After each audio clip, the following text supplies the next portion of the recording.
I'm Brett Donaldson, one of the instructors for Blueprint's online LSAT course, and today I want to talk about what you should and shouldn't do the day before the LSAT.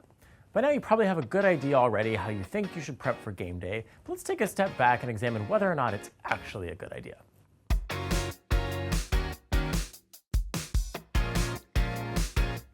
So here we are, less than 24 hours before that fateful day that will determine so much of your future, your law school, your scholarships, your bragging rights on all these totally legit pre-law internet forums. There's a lot at stake, so of course you want to put yourself in the best position possible to get the best possible score you can. The best way to do that is to make sure the best possible version of you walks into the testing center. And how do you do that?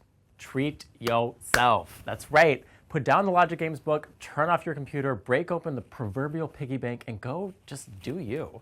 Eat as much junk food as you want, binge watch those trash shows sitting in your queue, go get a pedicure, but not the one where you basically put your feet in a fishbowl and let them suck your toes because that's gross. Your goal is to get your mind as far away from the test as you possibly can and de-stress as much as is humanly possible. If you're the type of person who actually enjoys working out, go work out. But don't get crazy. The last thing you need is to be distracted by the pinky finger you dislocated trying to max out on your bench lift ups or whatever.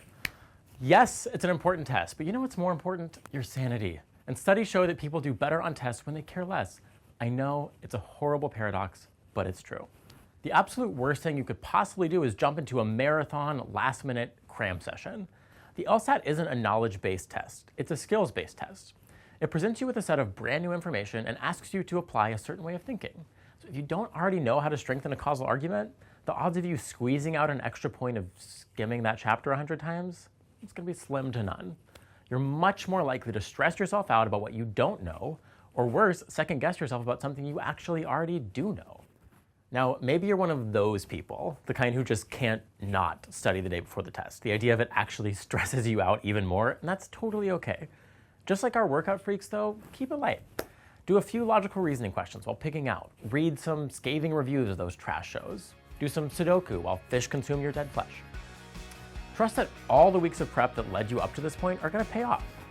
And if you haven't been prepping at all, well, maybe check the dates for the next testing cycle, and then look at some LSAT prep options. I might know a guy.